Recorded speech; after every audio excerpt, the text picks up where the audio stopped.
While the majority of California voters were happy to see Prop 50 pass, there is also some fallout.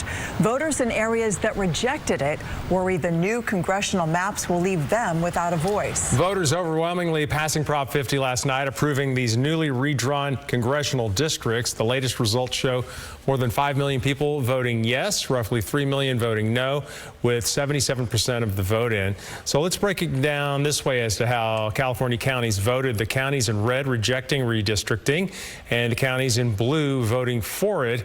Most of the Sierra and North State are Republican country, and they voted along party lines. Tonight, many are feeling redistricting disappointment over California's new congressional districts.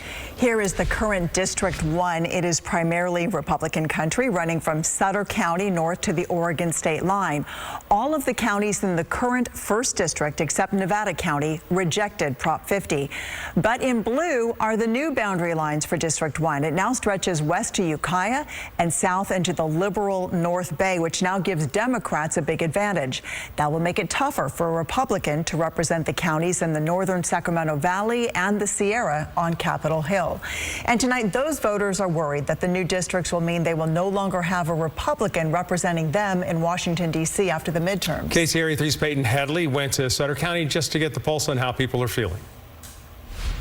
50 is a very, very important subject, and I'm sorry it passed. I'm extremely sorry it passed. I understand why they did it, and I appreciate the fact that they asked us whether we wanted to do it or not. It's so messed up. That's the reaction from some residents in Yuba City after Prop 50 passed in California. In Sutter County, 63% of voters voted against it. The rural agricultural county is currently represented by Republican Doug LaMalfa in District 1, along with most of the northern part of the state.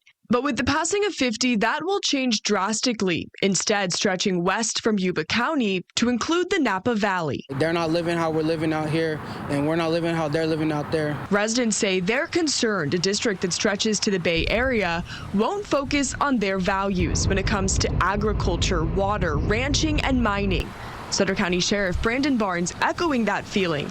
In a post on Facebook, he says in part, the overall passage of Proposition 50 speaks to the very problem that some sheriffs were trying to highlight, which is fair representation and not allowing large voting populations to dictate rural services. Meanwhile, LaMalfa says he feels like the people he has represented all these years have been kidnapped. I shudder to think that their representation that they would have if this scheme stands isn't going to pay attention to them and care at all, other than maybe, on the surface of what it is they need. Peyton Headley, KCRA 3 News.